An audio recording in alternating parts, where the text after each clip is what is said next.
High guys, so welcome to my new mini vlog. सो आज हामी बनाइँदैछौँ लड्डु।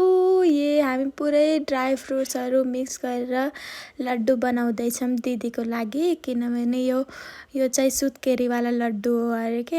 अनि हामी सबैले मिलेर आमा मम्मी भिनाजु सबैले हामीले काम गर्न थाल्यौँ। यहाँ भिनाजुले नारियल वो गर्न लाउनु पर्छ, हामीले खजुर निकाल्यौँ, मम्मीले पुरै भुट्नुभयो।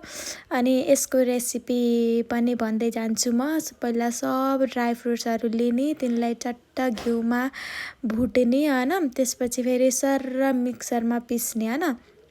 त्यसपछि फेरि मिक्सरमा पिस्दै जाने। अनि हामीले यो काम गर्दा गर्दै यति हँसी मजाक गर्दै थियौँ। अनि ल कतिवटा लड्डु बन्छन् होला भन्दै हैन।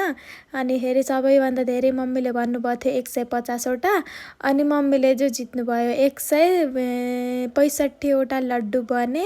यत्रो पहिला हामीले सब पिस्यौँ, यो भिनाजुले पिस्नुभयो। अनि यहाँ चट्ट मैले मिक्स गर्दैछु। यो मिक्स गरेर त्यसपछि यो पुरै लड्डु बनाउनको लागि गुडको पानीले यसलाई पुरै बनाउने, त्यसपछि चट्ट लड्डु बनाउने। यहाँ पनि हामीले हँसी मजाक गर्दै हाँस्दैछौँ।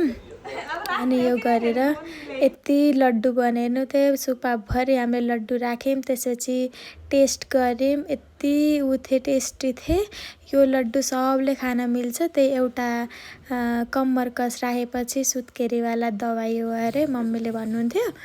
अनि यति आजको लागि। Thank you so much for watching my vlog. By.